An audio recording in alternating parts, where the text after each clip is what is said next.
Jadi dia adalah anak yang semangat belajar. Anak-anak suka semangat belajar atau tidak ya? Tidak. Terus Dika, yang kedua ada gambar anak apa ini? Iya, ada anak yang membereskan mainan, ya. Nah ini ada anak yang membereskan mainannya pada tempatnya. Anak-anak seperti ini atau tidak ya? Wah, ada yang seperti itu. Kemudian yang tiga, wah ada gambar anak apa ini ya?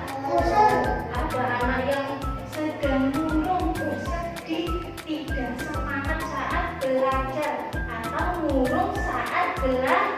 Anak-anak seperti atau tidak? Ada yang bilang tidak. Kemudian yang keempat, ada anak gambar apa ini ya? Iya, di sini ada gambar guru yang sedang menjelaskan. Kemudian teman-teman anak-anak yang lain ini mendengarkan guru. Nah, jadi kalau berbicara bergantian. Kalau guru sedang berbicara, anak-anak yang mendengarkan. Kalau anak-anak yang berbicara, guru yang mendengarkan. Anak-anak seperti ini atau tidak? Ada yang seperti ini katanya. Terus selanjutnya yang kelima. Nah, anak yang saling menyayangi dan menghargai teman. Ini ada anaknya dirangkul ya. Anak-anak seperti ini atau tidak? Ada yang seperti ini. Yang selanjutnya, wah, ada anak yang sedang memegang pensil yang mengerjakan tugas. Dia mengerjakan tugasnya sampai selesai. Anak-anak seperti ini atau tidak? Ada yang seperti ini. Selanjutnya, wah, ada anak sedang apa ini? Iya, ada yang sedang membersihkan ya. Di sini ada anak yang menjaga kebersihan kelas dan halaman sekolah. Anak-anak seperti ini atau tidak? Oh, seperti itu. Terus selanjutnya, tidak membereskan setelah bermain. Ada anak yang langsung lari, mainannya ditinggal. Seperti ini atau tidak? Ada yang tidak. Selanjutnya yang terakhir, wah, ada anak yang habis makan jajan langsung dibuang, dilempar. Iya, dibuang sembarangan. Anak-anak seperti ini atau tidak? Tidak. Nah, sekarang tugas anak-anak satu-satu memilih salah satu dari yang tadi. Suka yang mana, sepakat yang mana, yang nanti bisa kita lakukan di kelas kita dan sekolah kita. Setuju? Nah, sekarang Bu Lila minta Dika, silakan Dika mau memilih yang mana. Berdiri dulu, berdiri. Kita taruh di sini ya, kita taruh dulu. Dan selanjutnya Hilda, silakan berdiri dulu, sebentar duduk. Duduk sayang ya. Ditambah di situ.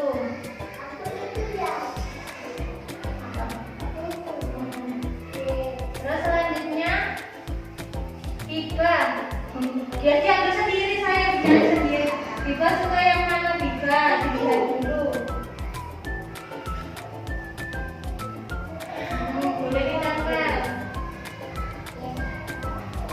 Sekarang Elektra silakan.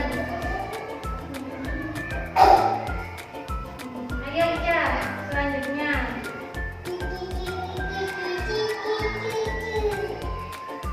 Ica.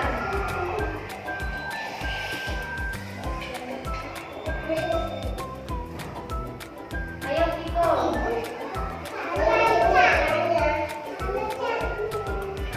Ayo terserah Ica.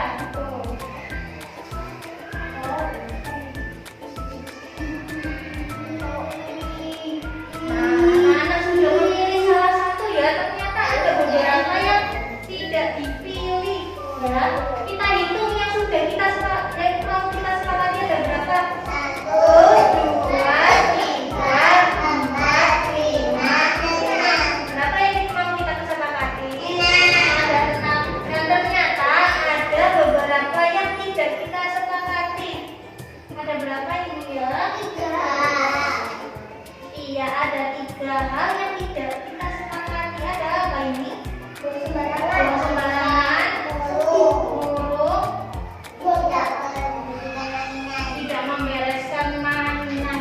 Nah, sekarang ya, di sini ada gambar ini dari sini ya. Mengerjakan tugas sampai selesai. Sepakat atau tidak? Sepakat. Kalau sepakat, nanti kita tempel di salah satu di sini ya, di atasnya sini. Kemudian yang kedua, semangat belajar. Kalau belajar harus semangat semua. Sepakat atau tidak? Sepakat. Sepakat ya Miko ya. Oh, sepakat semua.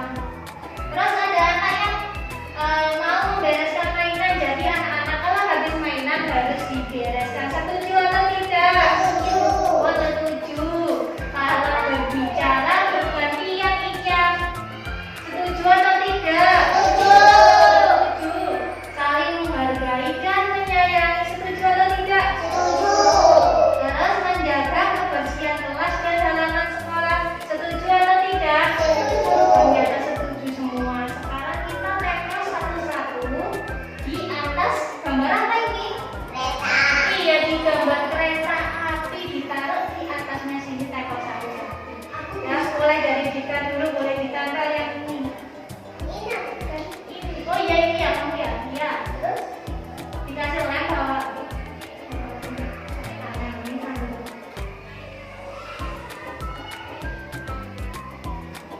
Tempel di atasnya gerbong ya, gambar gerbong. Aduh.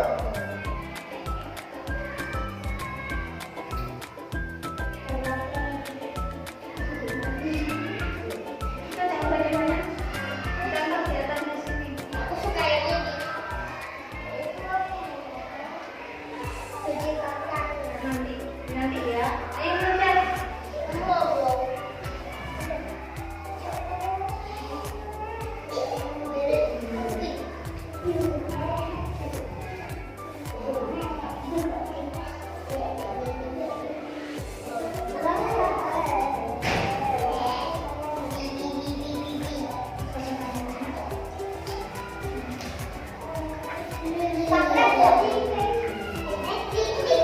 Terus selanjutnya juga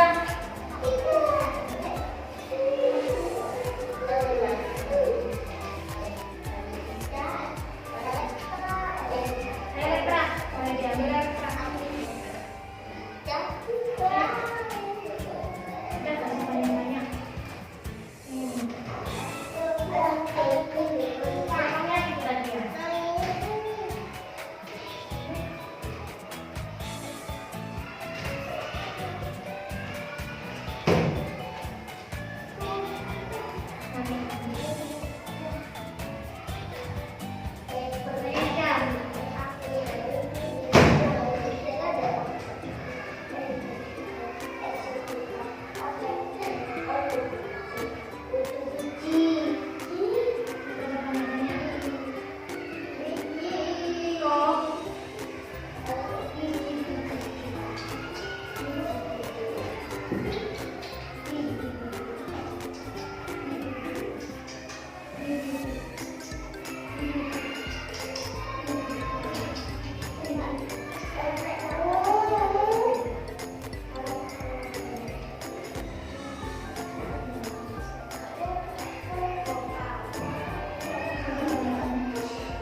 Oke, sudah jadi kesepakatan kelas TKB Ibu Rosina hari ini. Setuju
mengatakan bahwa kita ambil contoh perbandingannya dengan hidup tumbuh-tumbuhan seorang petani dalam habitatnya sama dengan kewajibannya dengan seorang pendidik.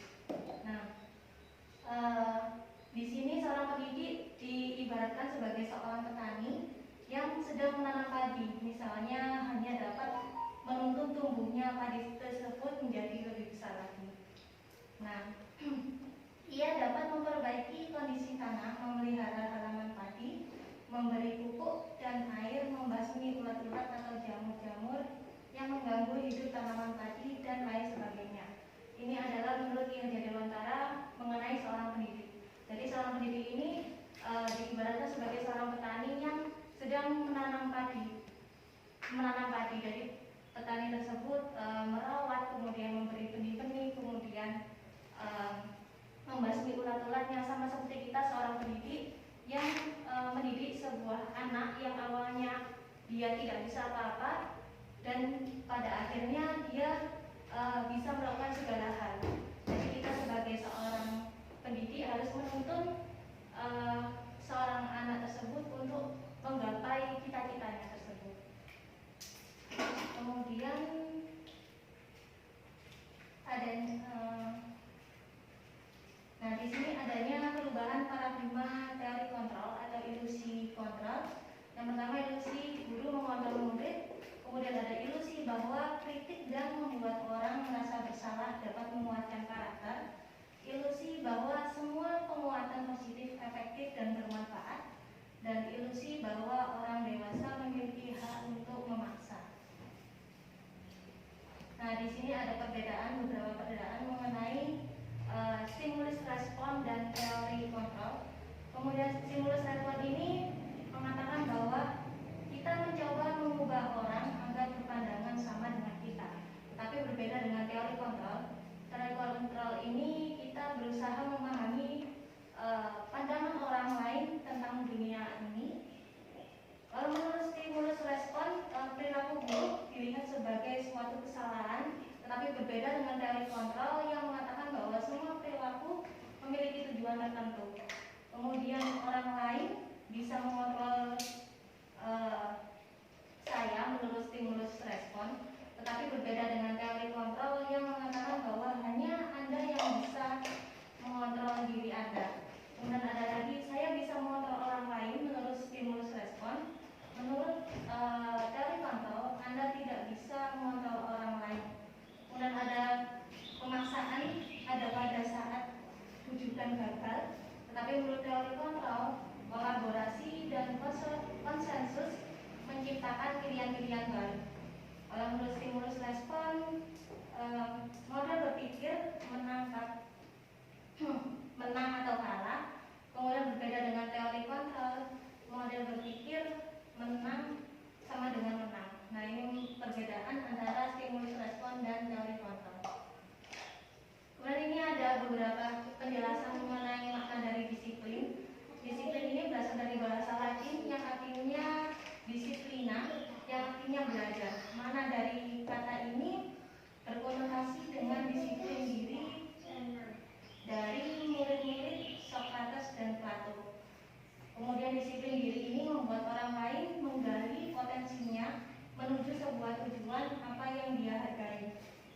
Namun dalam budaya kita, mana kata disiplin ini telah berubah menjadi sesuatu yang dilakukan seseorang pada orang lain untuk mendapatkan kepatuhan. Kecenderungan umum adalah menggunakan kata. Disiplin ini bersifat ketidaknyamanan, bukan dengan apa yang kita hargai atau pencapaian suatu tujuan mulia. Seperti itu. Ada perbedaan makna disiplin yang tersebar di masyarakat dengan makna dari arti disiplin ini sendiri. Nah, kemudian ini adalah Bapak Ki Hajar Dewantara. Merdeka menurut Ki Hajar Dewantara ini, merdeka itu artinya tidak hanya terlepas dari perintah, tetapi juga cakap buat memerintah diri sendiri. Nah, di sini ada sebuah peraturan kelas. Peraturan kelas ini bila kita kembangkan menjadi lebih baik lagi bisa menjadi sebuah keyakinan kelas Dan keyakinan kelas ini kita kembangkan lagi menjadi lingkungan positif, dan pada akhirnya akan sendirinya terbentuklah suatu budaya yang positif.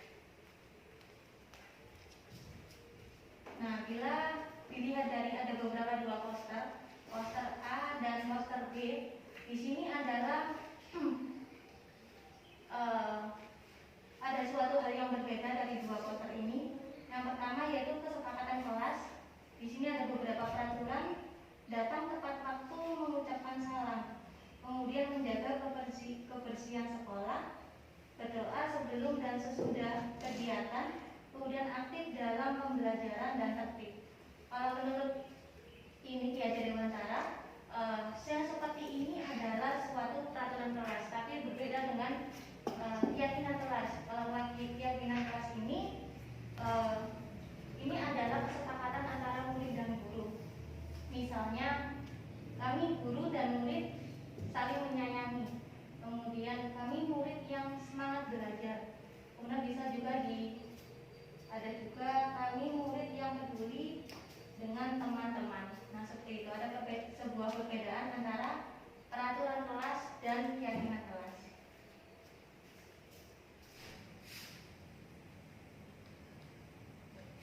Apa itu restitusi?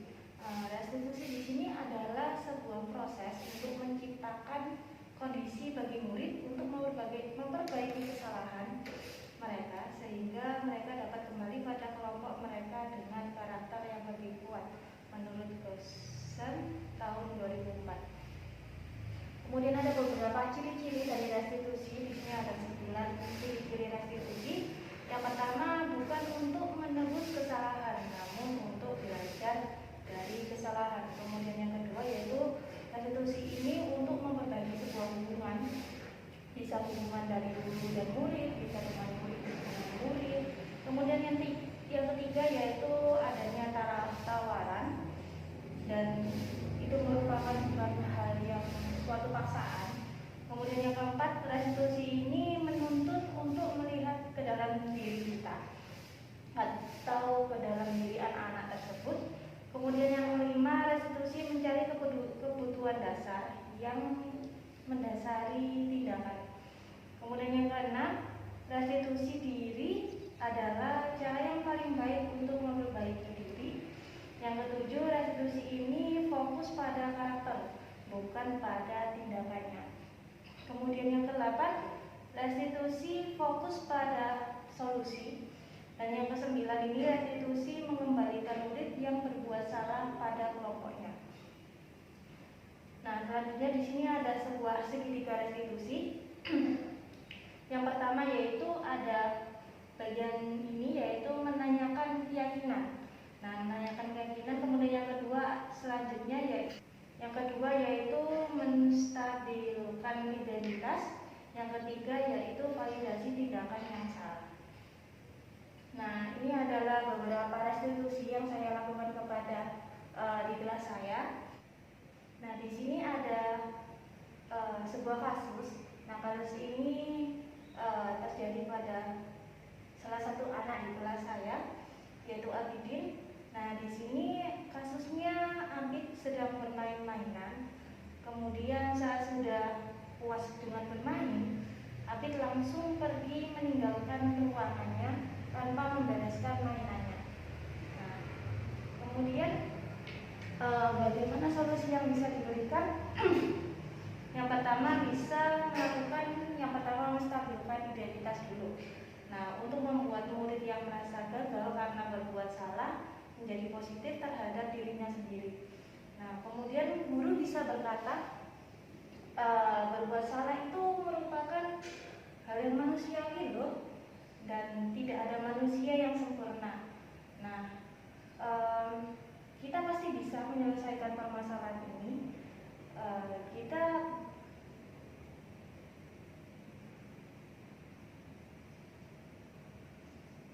Kita pasti bisa menyelesaikan permasalahan ini.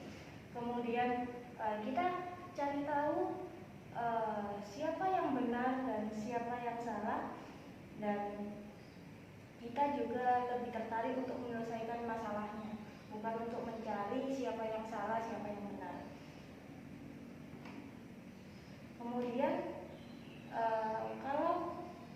dia menyalahkan dirinya sendiri terus menerus.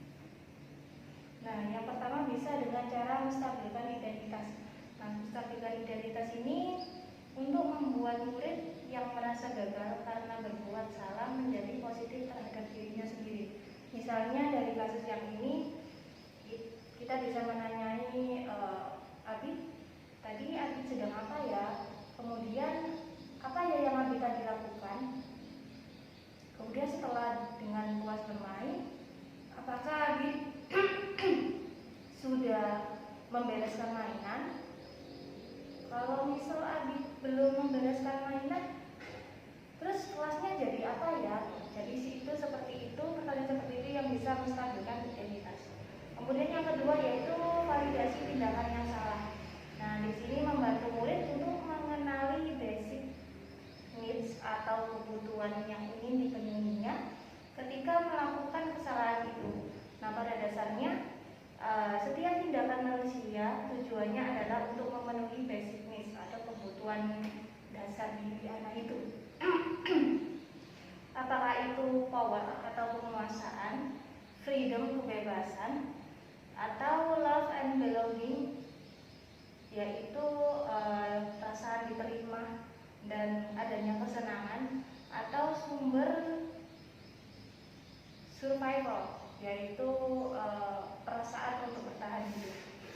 Nah, yang di sini di tahap ini guru bisa berkata, kamu bisa saja kan melakukan hal yang lebih buruk, tapi kamu tidak melakukannya kan? Nah, seperti itu contohnya. Yang kedua, kamu pasti punya alasan mengapa kamu seperti itu.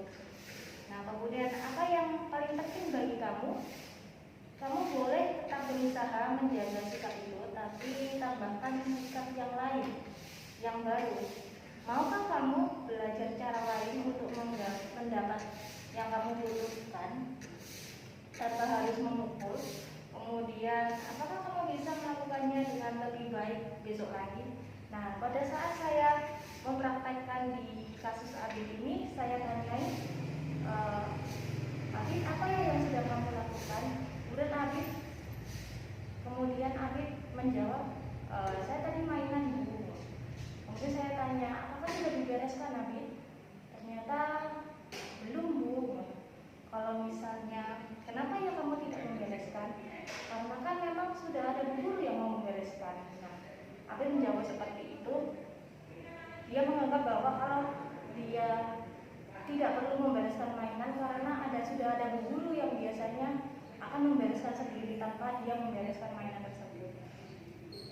Kemudian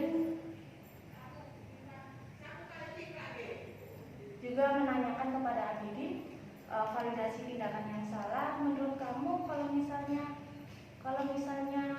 mainannya berserakan, apakah kelasnya menjadi indah ya? Atau dan lain sebagainya. Nah, sesudah Abidin mengetahui bahwa tindakannya itu adalah tindakan yang salah, hal berikutnya yang dilakukan yaitu menanyakan keyakinan. Nah, di sini murid melihat kesalahannya dihubungkan dengan nilai-nilai kebajikan yang diyakininya mendasari manusia berinteraksi dengan orang lain. Nah, di sini guru bisa berkata, apa nilai yang kita percaya di kelas atau sekolah? Kemudian nilai-nilai kebajikan atau keyakinan apa yang telah kita sepakati? Kemudian kelas yang ideal itu seperti apa sih? Kamu ingin jadi anak seperti apa? Kemudian apa yang kamu rasakan ketika kamu melakukan itu? Kamu menjadi orang yang seperti apa? Nah, hal yang saya lakukan pada kasus Abid ini, saya tanyai, menurut Abid kalau misalnya mainan itu berserakan, kelasnya jadi apa ya? Apakah dan Abid ingin menjadi anak yang seperti apa ya? Ternyata Abid menjawab, saya ingin menjadi anak yang rapi Bu. Jadi kalau misalnya kamu ingin menjadi anak yang rapi, apa ya yang harus kamu lakukan? Ternyata Abid menyadari bahwa dia harus membereskan mainannya tersebut. Nah, seperti itu. Kemudian selanjutnya yaitu kesepakatan kelas. Nah, kesepakatan kelas atau keyakinan kelas. Nah, seringkali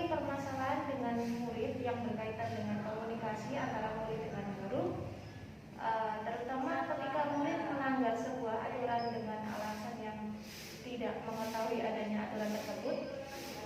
Kurang adanya komunikasi ini menyebabkan relasi murid dengan guru menjadi kurang akur. Salah satu langkah dalam menerapkan budaya disiplin positif adalah dengan membentuk lingkungan kelas yang mendukung terciptanya budaya positif, yaitu dengan menyusun kesepakatan kelas atau keyakinan kelas.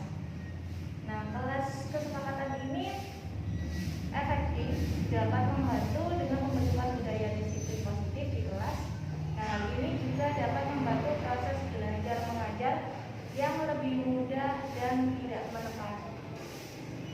Kemudian kesepakatan kelas ini berisi beberapa aturan yang membantu guru dan murid bekerja sama membentuk kegiatan belajar mengajar yang efektif. Nah, kesepakatan kelas ini tidak hanya berisi harapan guru terhadap murid dan juga harapan murid terhadap pengajar, namun kesepakatan ini disusun dan dikembangkan bersama-sama antara guru dan murid. Nah, seperti itu. Kemudian dalam menyusun kesepakatan kelas ini, guru perlu mempertimbangkan hal-hal yang penting dan hal yang bisa dikesampingkan. Murid dapat mengalami kesulitan dalam mengingat banyak informasi. Jadi kita bisa menyusun 4 sampai 5 atau 6 aturan untuk setiap kelas. Nah, jika berlebihan, murid akan merasa kesulitan dan tidak mendapatkan makna dari kesepakatan kelas tersebut. Kesepakatan ini harus disusun dengan jelas sehingga murid dapat memahami perilaku apa yang diharapkan dan yang dari mereka sendiri. Kemudian kesepakatan ini yang disusun perlu mudah dipahami dan cepat langsung dilakukan. Nah, kesepakatan ini perlu dapat diperbaiki dan dikembangkan secara berkala. Seperti setiap awal semester untuk mempermudah pemahaman murid, kesepakatan ini dapat ditulis di gambar atau disusun sedemikian rupa semenarik mungkin menurut anak-anak sehingga dapat dipahami dan disadari oleh murid. Nah, strategi lain yaitu dengan mencatatnya di setiap buku laporan kegiatan murid. Hal ini menjadi strategi yang baik untuk meningkatkan komunikasi antara orang tua dan pihak sekolah. Kemudian ini adalah kesepakatan kelas yang sudah saya lakukan di kelas saya PKB Ibu Mesina, dan di sini saya membuat kesepakatan kelas ini dengan 6 anak di PKB Ibu Mesina yang berusia 5 sampai 6 tahun. Nah, di sini saya menggunakan agar menarik minat anak-anak, saya menggunakan tema kereta api karena sesuai dengan tema pada waktu itu, yaitu tema transportasi darat. Jadi saya menghubungkannya dengan kesepakatan kelas ini, sudah sesuai dengan tema yang sudah dilakukan pada minggu tersebut. Kemudian beberapa hal yang kita sepakati ternyata ada 6 poin menurut anak-anak. Yang pertama,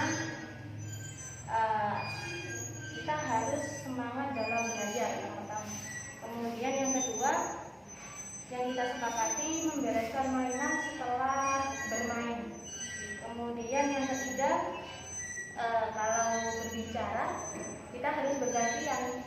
Kemudian yang keempat, saling menyayangi dan menghargai sesama teman maupun dengan guru. Kemudian yang kelima, kita harus menjaga kebersihan kelas maupun kebersihan halaman. Dan keenam yaitu mengerjakan tugas sampai selesai.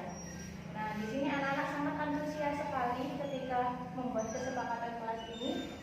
Nah, dari hasil kesepakatan ini kami tempel di kelas kita untuk saling mengingatkan bahwa 6 poin ini harus kita lakukan bersama-sama. Nah,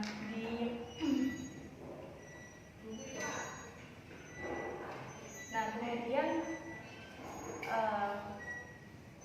setelah berjalan beberapa minggu, ternyata masih ada anak-anak yang masih tidak sesuai atau tidak